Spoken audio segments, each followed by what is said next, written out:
The last of us season 2। तो इस episode की शुरुआत में ही हमें पता चल जाता है कि ये एपिसोड पूरी तरह से फ्लैशबैक्स पे ही फोकस करने वाला है। तो एपिसोड 6 की शुरुआत ऑस्टिन टेक्सास 1983 से होती है, जहाँ पे जूल और टॉमी के बचपन को हमें दिखाया जाता है। और यहाँ पे उसके डैड एक पुलिस वाले थे जो कि काफी स्ट्रिक्ट थे और जूल और टॉमी की छोटी से छोटी गलती करने पर भी उन्हें काफी बुरी तरीके से सजा दिया करते थे। तो एक दिन जूल टॉमी की ड्रग्स वाली बात को छुपा के उसकी गलतियों को अपने सर लेने की कोशिश करता है, मगर जूल के डैड पुलिस वाले थे, जिस वजह से वो अच्छी तरीके से जानते थे कि यहाँ पर गलती असल में टॉमी की है। मगर उसके डैड जूल को अपने छोटे भाई को बचाता हुआ देख के काफी ज्यादा सरप्राइज होते हैं और यही रीजन होता है कि वो उस दिन टॉमी या जूल दोनों में से किसी की भी मार कुटाई नहीं करता। जिसके बाद जूल के डैड उसे बताते हैं कि जब वो छोटा था तब उसके डैड भी उसे पूरी तरीके से मारा करते थे। और एक बार तो ये मैटर इस हद तक बढ़ गया कि जूल के दादाजी ने जूल के डैड का जबड़ा ही तोड़ दिया, वो भी एक छोटी सी कैंडी को लेकर। तो यहाँ पर जूल के डैड का कहना था कि मैं असल में अपने डैड से तो बेहतर ही डैड हूँ। तो यहाँ पर जूल के डैड जूल को केवल इतना ही समझाने की कोशिश कर रहे थे कि मैं चाहे कैसा भी डैड हूँ, तुम अपने टाइम आने पर मुझसे बेटर बनना। तो जिसके बाद कहानी शिफ्ट होती है 2024 में, जहाँ पर एली और जूल को जैक्सन टाउन में आए हुए केवल 2 महीने कंप्लीट हुए थे।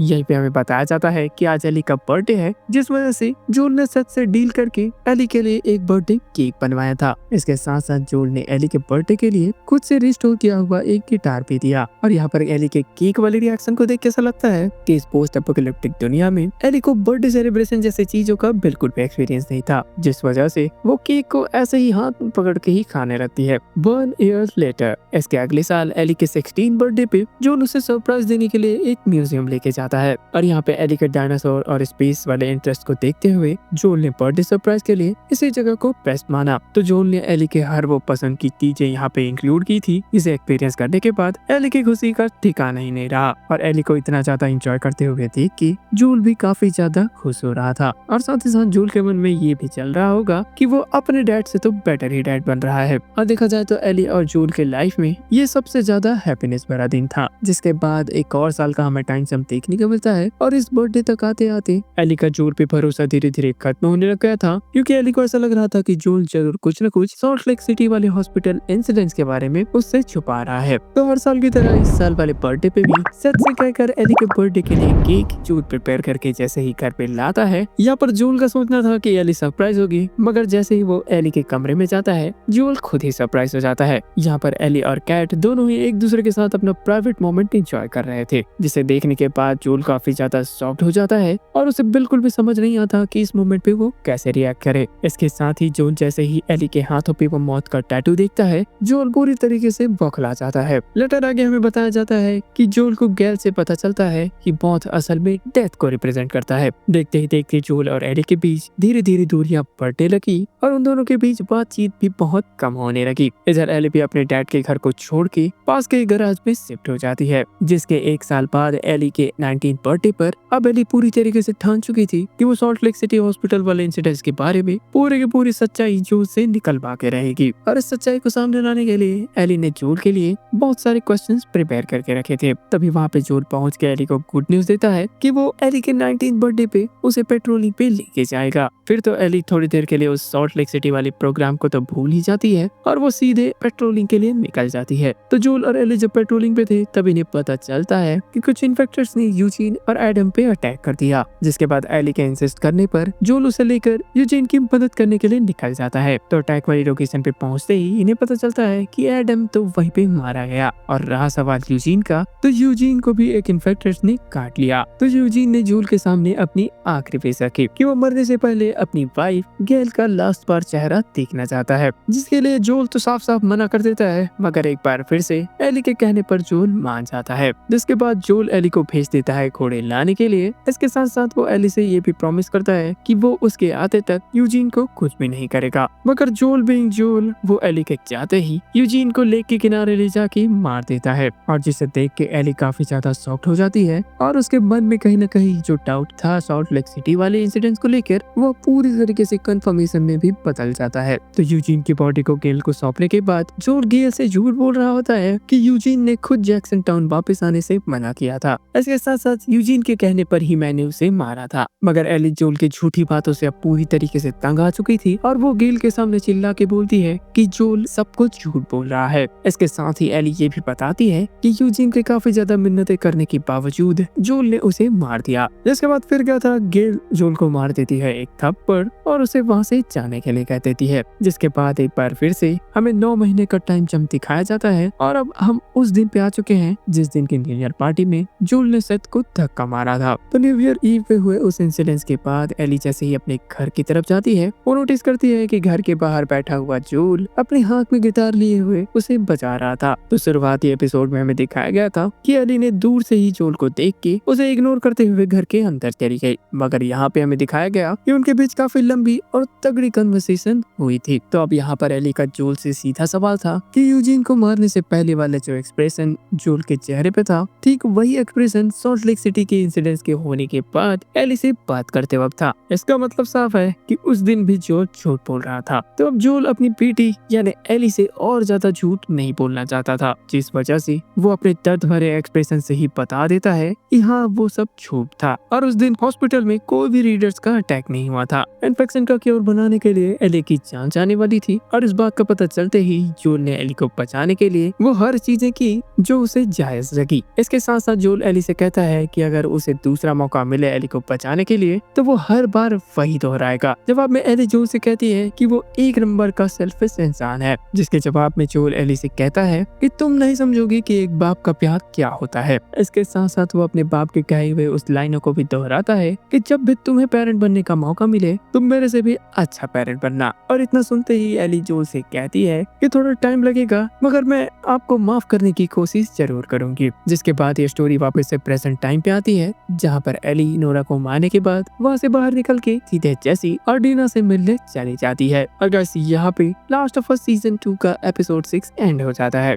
The last of us season 2। तो एपिसोड 7 की शुरुआत में जेसी डीना के पैर से तीर निकाल रहा होता है, जिस वजह से उसे काफी ज्यादा पेन होने लगता है। तो उसी पेन को कम करने के लिए जेसी डीना को अल्कोहल ऑफर करता है, मगर डीना उसे लेने से इनकार कर देती है। तो इस सिचुएशन को देख के जेसी भी समझ जाता है कि यहाँ पे कुछ न कुछ तो लोचा है। जिसके बाद एली भी वहाँ पे पहुंच जाती है और डीना उसे अकेले में बताती है कि बेबी अभी बिल्कुल सही सलामत है। जिसके बाद डीना एली की मलहम पट्टी करने लग जाती है और इसी बीच एली ने डीना को बताया कि उसने नोरा को ढूंढ लिया और उसे टॉर्चर करके कुछ वर्ड्स तो निकलवा लिए, मगर इन्फेक्टेड होने की वजह से उसके मुंह से केवल व्हील और व्हील वर्ड ही निकल पाए। जिसके बाद एली ने डीना के सामने सब कुछ कन्फेस कर दिया कि उसे नोरा को टॉर्चर करने में कोई भी हिचकिचाहट नहीं हुई। इसके साथ ही उसने नोरा को वैसे ही तड़पते हुए छोड़कर इन्फेक्शन का शिकार होने दिया, जिस पर डीना का कहना था कि नोरा ये सब डिजर्व करती है। मगर यह पे एली डीना को सॉल्ट लेक सिटी में हुए इंसिडेंट्स के बारे में पूरी तरीके से बता देती है कि एबी और उसकी गैंग जो उसे बदला लेने के लिए जैक्सन आए हुए थे, क्योंकि जोल ने एली को बचाने के लिए एबी के डैड के साथ साथ और भी बहुत लोगों की जान ले दी थी। तो इतना सुनते ही डीना काफी ज्यादा सदमे में चली जाती है और वो रियलाइज करती है कि यहाँ तक एबी केवल और केवल जोल को ही मारने आई थी, अपना पर्सनल बदला पूरा करने, जो कि डीना को काफी जायज भी लग रहा था। मगर यहाँ पे एली डीना से कहती है कि ये बात उसे भी हाल ही में पता चली है। हालांकि वो हॉस्पिटल वाले इंसिडेंट्स के बारे में पहले से जानती थी, मगर उसे इस बात की बिल्कुल भी भनक नहीं थी कि एबी उस सर्जन की बेटी थी। जिसके बाद डीना एली से कहती है कि इन्हें जल्द से जल्द जैक्सन वापस जाना चाहिए। सुबह होते ही एली और जेसी टॉमी को ढूंढने निकल जाते हैं और इनके टॉमी को ढूंढ के वापस आने तक डीना इनका यहीं पे वेट करेगी। जाते जाते एली जेसी से पूछ लेती है कि ये बिल्कुल भी कोइंसिडेंस नहीं हो सकता कि हम जिस तरीके से यहाँ पे आए हैं तुम भी उसी तरीके से आए हो। जिस पर जेसी एली से कहता है कि हाँ, हम सबसे पहले उस म्यूजिक स्टोर पे गए जहाँ पे तुम्हारे घोड़े सिमर को देखा, उसके बाद वो टीवी टावर और फिर ये थिएटर। जिसके बाद ये दोनों आगे बढ़ ही रहे थे कि इतने में जेसी एली से कहता है कि वो जानता है कि डीना प्रेग्नेंट है। तो अब जेसी के लिए सिचुएशन पूरी तरीके से पलट चुकी थी। अब ना तो वो खुद मर सकता था और ना ही डीना को यहाँ पे मरने के लिए छोड़ सकता था। उसे किसी भी तरीके से डीना को यहाँ से जिंदा निकालना है। आखिरकार डीना के पेट में जो बच्चा पल रहा है वो जेसी का ही था। थोड़ा आगे जाते ही इन सेरेफेट्स के एक और प्रॉफिट का ग्राफिटी दिखा और ये ग्राफिटी पिछले वाले ग्राफिटी से काफी अलग दिख रही थी। जिसके बाद वहाँ पे एकदम तेज बारिश होने लगती है, जिससे बचने के लिए ये दोनों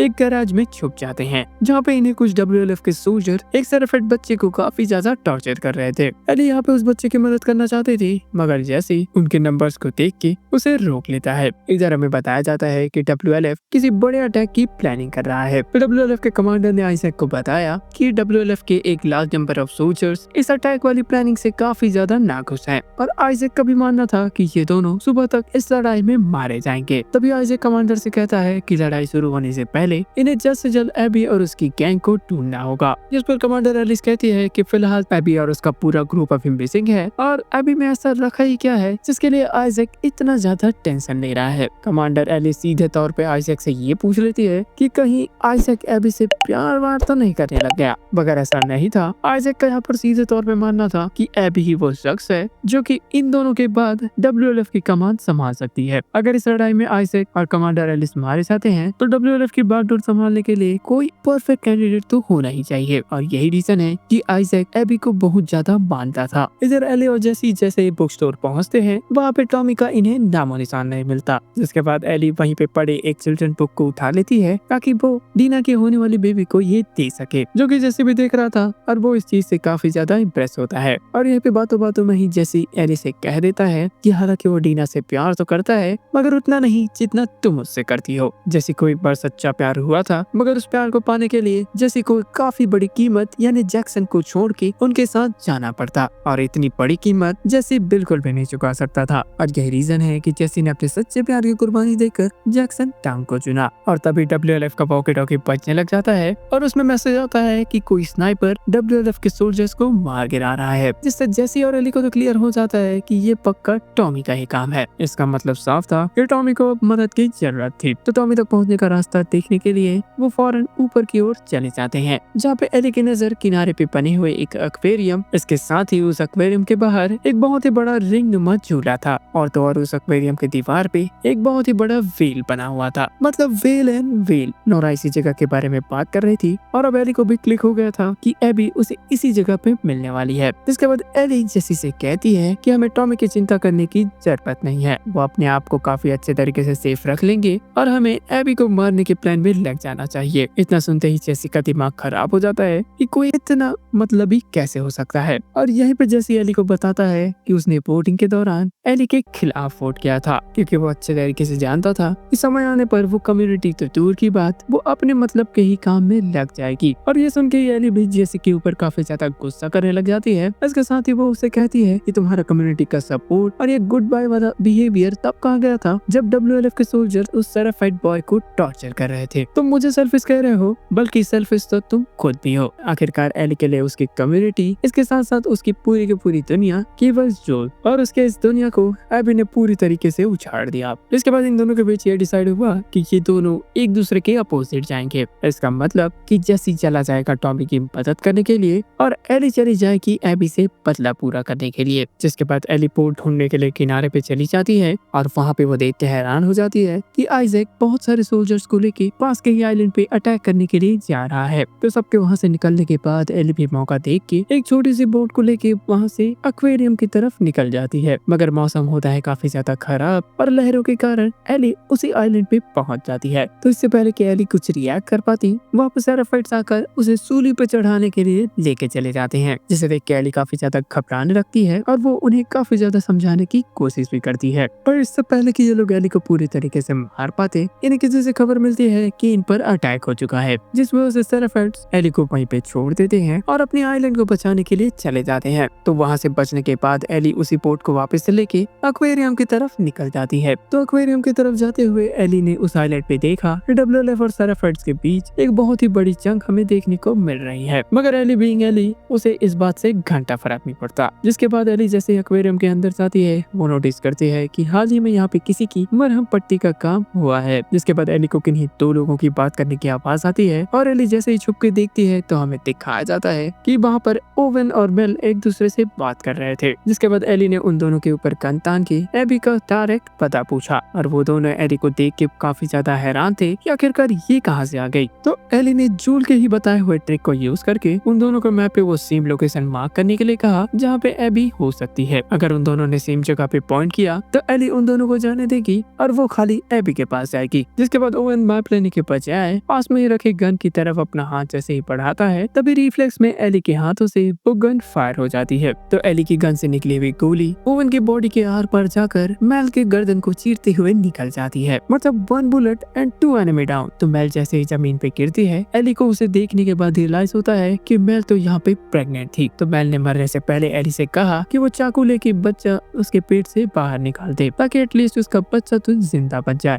मगर एली को इन इन चीजों का बिल्कुल भी एक्सपीरियंस नहीं था, जिस वजह से वो वहाँ पे कुछ भी नहीं कर पाती। जिसके बाद एक प्रेग्नेंट लेडी को अपने सामने मरता हुआ देख के एली काफी ज्यादा रोने लग जाती है। जिसके बाद टॉमी और जेसी भी वहाँ पे पहुँच जाते हैं और टॉमी यहाँ पे एली को काफी ज्यादा समझाने की कोशिश करता है। जिसके बाद ये सब के सब उस थिएटर में पहुँचते हैं जहाँ पे वो डीना से बिना कुछ कहे ऑडिटोरियम की तरफ चली जाती है। जिसके बाद टॉमी ने एली को बताया कि वो यहाँ से किस तरीके से बाहर निकलेंगे। इसके साथ ही टॉमी एली को दिलासा देते हुए कहता है कि एबी को दोस्तों के साथ जो भी हुआ वो उनकी चॉइस थी। आखिरकार उनके अंजाम को पता होने के बावजूद उन्होंने एबी का साथ जो दिया, जिस वजह से एली को ज्यादा सोचना नहीं चाहिए। मगर एली यहाँ पे मेल के बारे में नहीं बल्कि एबी अभी तक जिंदा है इस बारे में सोच रही थी। इसके साथ ही वो ये भी सोच रही थी कि अब उसे पूरी जिंदगी भर एबी से बदला पूरा न होने के गम को ही लेकर जीना होगा। जिसके बाद टॉमी वहाँ से चला जाता है और एली ने जेसी को उसकी जान बचाने के लिए थैंक यू कहा। जिस पर जेसी एली से कहता है कि अगर तुम मेरी जगह होती तो तुम भी मुझे बचाने के लिए आधी दुनिया जला देती। मतलब अब इन दोनों के बीच सब कुछ नॉर्मल हो चुका है और तभी इन दोनों को गोलियों की आवाज आने लगती है।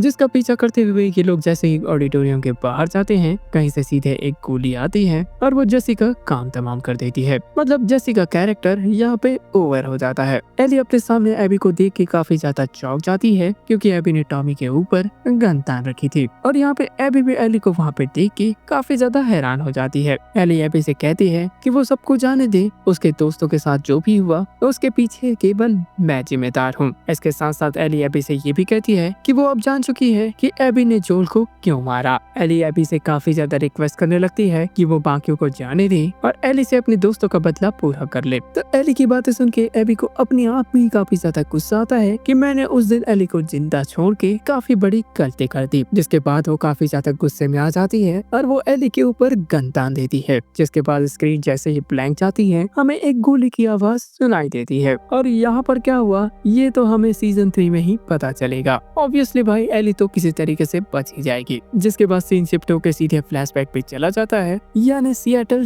D1 पे। मतलब 3 दिन पहले जब एली और डीना फर्स्ट टाइम सिएटल में अपना कदम रखे थे। इसका मतलब कि सीजन 3 का अच्छा खासा टाइम एबी के भी प्रोस्पेक्टिव को दिखाने में चला जाएगा। तो एली के नींद से जागते ही मैनी ने उसे बताया कि आइजैक उसे ढूंढ रहा है और इससे पहले कि एबी आइजैक से मिलने जाती वो टहलते हुए बालकनी पे चली जाती है। और यहाँ पे हमें देखने को मिलता है कि WLF का हेडक्वार्टर सिएटल के सीहॉक स्टेडियम के अंदर बनाया गया है। और गाइस यहाँ पे एंड हो जाता है द लास्ट ऑफ अस का सीजन 2। तो गाइस आई होप आपको ये वीडियो पसंद आया होगा। अगर पसंद आया तो हमारे channel the super hero station को सब्सक्राइब करें और इस वीडियो को लाइक करें। एज यूजुअल मैंने ऐसे बहुत सारे वीडियोस और भी बना के रखे हैं जिसका लिंक आपको डिस्क्रिप्शन बॉक्स में मिल जाएगा। इसके साथ साथ अगर आप हमारे अपकमिंग वीडियोस को मिस नहीं करना चाहते तो इस चैनल को सब्सक्राइब करने के साथ साथ साइड वाला बेल आइकन पे दबा देना जिससे मेरे वीडियोस की नोटिफिकेशन सबसे पहले पहुंचेंगी आप तक। So guys this is Nikhil Yadav and signing off.